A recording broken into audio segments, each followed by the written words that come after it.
Les amis, nous voilà de retour. Erev Tov, Parashat Bereshit. On va juste dire quelques mots ce soir. On est un petit peu enrhumé comme beaucoup. L'hiver est arrivé. Vous avez vu qu'on a fait Mashiva Romor et la Geshen il y a 3 jours. Et aujourd'hui, on a eu un très gros orage. Au Hachem. Notre philotes sont écoutés. Voilà, un passouk classique qui nous apprend une grande leçon une fois de plus. On va amener juste une petite écoute très précise ce soir. Vous allez voir. La paracha, elle commence, même les goïms connaissent ce passouk. Vayomer Elohim na'aseh Adam betsalmo midimuteno. Faisons Adam à notre image. Faisons Adam. Faisons l'homme, au pluriel. Faisons. Pour ça, je vous parle des goïms parce que Dafka, quand eux lisent donc la paracha, ils lisent la Bible, l'Ancien Testament, comme on l'appelle. Ils se disent, bah oui, on avait raison. Ils appellent ça, eux, la Trinité. Le Père, le Fils et sa grand-mère. Qu'est-ce que ça veut dire? Ça veut dire que pour eux, le monde a été créé par plusieurs êtres à la fois. Ça, c'est la première question. Le monde a été créé par plusieurs êtres à la fois. Et deuxième question, il a fallu qu'un demande l'avis à l'autre. Ils se sont concernés. C'est Adam, mais venons, faisons ainsi. Est-ce que vous êtes d'accord en quelque sorte? Donc, un petit peu étonnant d'avoir pris ce langage. Donc, première question qu'on peut se poser, on voit qu'apparemment, on apprend d'ici les efforts qu'on doit faire pour avoir de bonnes minotes. Alors, le problème, c'est qu'on va en affrontement. D'accord, d'un côté, on nous apprend les bonnes minotes, pas dire moi je, comme faisait un certain roi. Moi je, non. Faisons le monde, mais on a gagné effectivement dans la Hanava, de la manière de parler, mais on a perdu dans la Emouna. On a gagné dans la modestie, mais on a perdu dans la croyance en Dieu. Pourquoi? Effectivement, on a une leçon de vie. Même Hachem ne dit pas « j'ai fait ceci ». Donc, faisons. On va tenter. Mais le problème, c'est que tous les apicorsim, tous les hérétiques vont dire « ben voilà, on vous a prouvé que votre Dieu n'existe pas, puisqu'on parle au pluriel de la création du monde. » Donc voilà, le pour et le contre dans la balance. Est-ce que ça vaut le coup de perdre en croyance pour gagner simplement en modestie? Très très important. C'est pas que des mots. On va voir l'importance qu'il faut donner donc à la modestie, à la Nava, par rapport à la Emouna. En plus, comment comprendre que Hachem, il est venu soi-disant prendre conseil au bout des anges? Qu'est-ce que ça veut dire? Ça veut dire, clairement, on demande...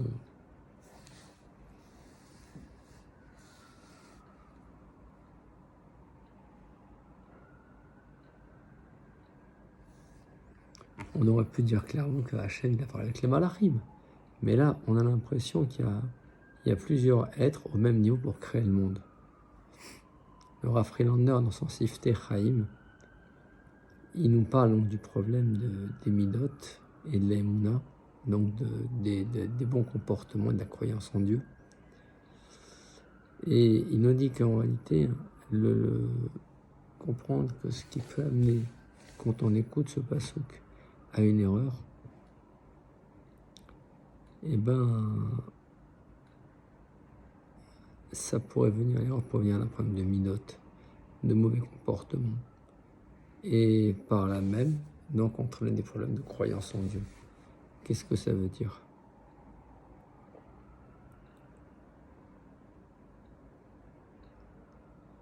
Ça veut dire qu'un peu comme comme dans un jugement, si jamais on donne du pot de vin, eh ben le jugement va être tronqué. Qu'est-ce qu'on va dire par ici? C'est-à-dire qu'une personne donc, qui doit émettre un jugement ou émettre une volonté, eh ben, si maintenant elle entend, cette personne, des choses qui vont à l'encontre de son jugement, alors tout va être rejeté. Elle n'arrive plus. Elle est complètement bornée, elle est complètement fermée. Et tout ce qui va être autour d'elle, toutes ces choses vont aller dans le même sens. Donc on en revient à nous, Naasé, faisons l'homme à notre image. Donc là, en parlant ainsi, on a renforcé la thèse de dire que le monde a été fait par une pluralité. Et on est venu donc voir Hachem, on lui dit, mais c'est pas bien de faire une chose pareille. Qu'est-ce qu'a répondu Hachem? Que celui, de toute façon, qui veut se tromper, se trompera au futur. D'accord? C'est-à-dire, ne perds pas ton temps. Tu me dis, oui, mais c'est de ma faute. Non, je te dis une chose, c'est que celui qui, de toute façon, cherche à trébucher, eh bien, il a trouvé maintenant. Mais c'est quelqu'un qui, depuis le départ, de toute façon, avait dans sa tête des a priori qui ont complètement tronqué son avis. Ça veut dire que le Chafetz Chaim nous explique que même si la Torah avait parlé un langage au singulier, et bien de toute façon, l'être humain, il aurait pu quand même trouver à se tromper. Pourquoi? Parce que le Chafetz Chaim explique, comme c'est marqué, qui veut se tromper, pas au mikvé, mais se tromper, et bien il pourra se tromper de toute façon. Ça veut dire, il cherche, le Chafetz Chaim nous explique que la personne, elle va bédérer à Shérot l'air dans la voie qu'un homme veut aller, on le fait aller. D'accord? Donc ça c'est le Chafetz Chaim, mais n'oublie pas ce qu'on a dit par rapport au Rav Friedlander dans son Sefer dans ce livre Siftei Chaim. Il nous a dit là-bas en réalité notre manière d'agir, elle est totalement orientée, on le sait bien, par notre cœur, d'accord? Par notre sensibilité, par notre volonté, d'accord? Donc ce que l'on comprend d'ici d'après le Rav Friedlander, ce qu'on est dans le Siftei Chaim, ça veut dire que l'intellectuel humain ne fonctionne pas tout seul. D'accord? Malheureusement, s'il n'y a que l'intellectuel humain, il n'y aurait plus de monde, il n'y aurait plus d'Yetzirah, il n'y aurait plus de problème, il n'y aurait plus de travail à faire. Mais qu'est-ce qui va perturber notre intellectuel? C'est quoi? C'est le cœur. D'accord? Ça veut dire que la personne maintenant qui va vouloir se tromper, eh ben, à cause de son cœur, à cause de sa sensibilité, elle va se tromper, excusez-moi. D'accord? Ça veut dire que son avis ne sera plus du tout objectif, puisqu'il y a ces problèmes des désirs et de la volonté qui vont intervenir.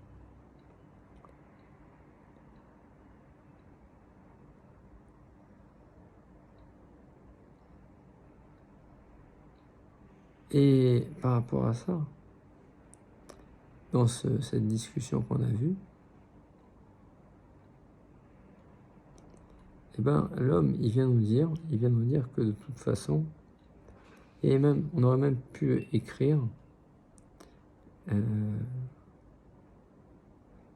même s'il y a des risques d'erreur. Non, plus que ça on a dit. Écris tout normalement, ne change pas une lettre, un iota, une virgule de ce que nous avons dit dans la Torah. Et de toute façon, ne t'inquiète pas. Celui qui voudra se tromper, il se trompera. Ça veut dire que le Chafetz Chaim dit, même si on avait écrit toute la Torah au langage pluriel,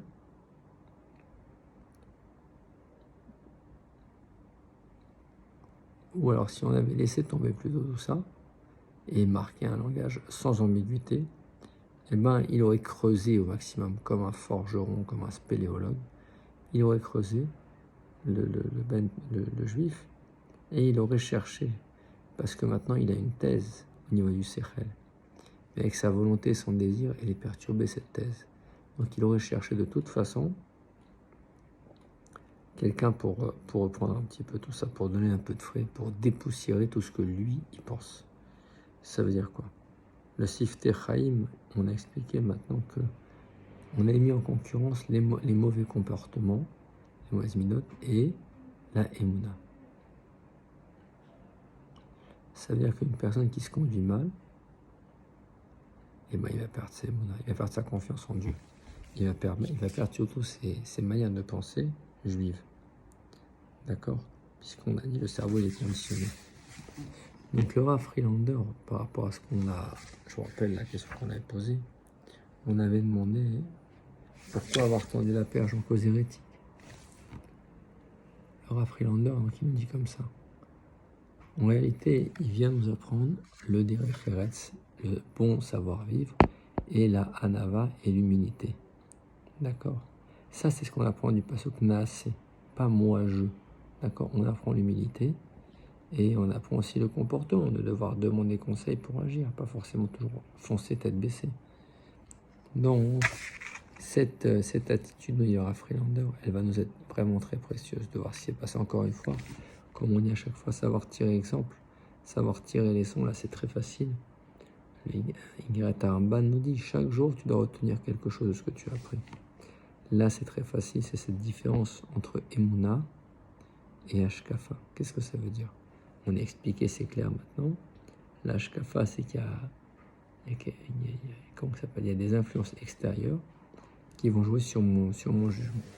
Et la Emouna, c'est la croyance aveugle et indélébile. C'est-à-dire, je ne cherche pas à justifier. La Emouna, c'est l'inverse de la compréhension. Ça veut dire qu'en réalité, quelqu'un qui est Gaftan, il cherchera toujours des moyens pour venir aller selon la Torah et faire des bêtises et aller selon ses désirs. Maintenant, on peut gagner du temps, ça c'est le Gaftan, mais celui qui a un ave, comment il peut s'en sortir? Eh bien, si une personne de l'extérieur vient lui parler, elle sera forcément objective et il devrait écouter ses conseils. D'accord? Le Rav Yerucham de Mir, Zecher Tzadik Velivacha, il disait que quand un problème nous touche, de près qu'on a dû le résoudre, il faut en parler à quelqu'un d'autre. Parce que nous, on est comme si on avait reçu du shochad obligatoirement. On n'est plus du tout objectif. Donc on a compris, les amis, ce lachon, ce langage, qui nous a fait créer un problème au niveau de la confiance en Dieu. Mais il est venu nous dire, donc, ce langage, qu'on peut avoir des bonnes pensées. En réalité, les pensées, elles seront toujours perturbées par le cœur. D'accord? Donc, comme on a avec le Rav Friedlander, en réalité, celui qui n'a pas de Hanava, il ne commence même pas. Ça, c'est dans l'Ingrid Aramban. C'est-à-dire, d'abord, il faut comprendre qu'on a besoin qu'on s'appelle de Hanava pour pouvoir avancer. Sinon, on a un écran qui s'appelle le Shochad. Si je suis trop sûr de moi. D'accord? Donc, pour acquérir la Hanava, qu'est-ce qu'il va nous falloir? Il va falloir déjà faire beaucoup de moussard. Beaucoup ne font pas attention à ça. D'accord? Et bien écouter, deuxièmement, les paroles des Chachamim. Faire attention, faire un distinguo dans notre comportement par rapport aux paroles des Chachamim et être très très attentif. Juste pour conclure une petite anecdote. Tout le monde connaît l'histoire qui s'est passée entre Rabbi Meir et sa femme, qui allait à une dracha tous les vendredis soirs. Et qu'est-ce qui s'est passé? C'est le Talmud Yerushalmi, la Gemara Sotah ramène ça. Une fois, elle est rentrée en retard de son chiot et son mari l'attendait à la maison. Et il s'est énervé, il lui a dit, écoute, tu vas aller voir ce Rav qui te donne ses chiots, Rabbi Meir, et tu vas lui cracher dans l'œil. D'accord? Sinon, je ne maintiendrai pas mon Shalom Bait. D'accord? Donc, qu'est-ce qu'elle a fait? Elle est partie et elle est allée voir Rabbi Meir. Et Rabbi Meir, par Roi HaKodesh, il avait entendu le problème. Donc, quand elle est partie, il est allé raconter qu'il avait mal à un œil, qu'il fallait qu'on crache dedans. Qu'est-ce qui s'est passé? Rabbi Meir, il lui a dit, voilà, va cracher dans le dent. Il a expliqué, donc...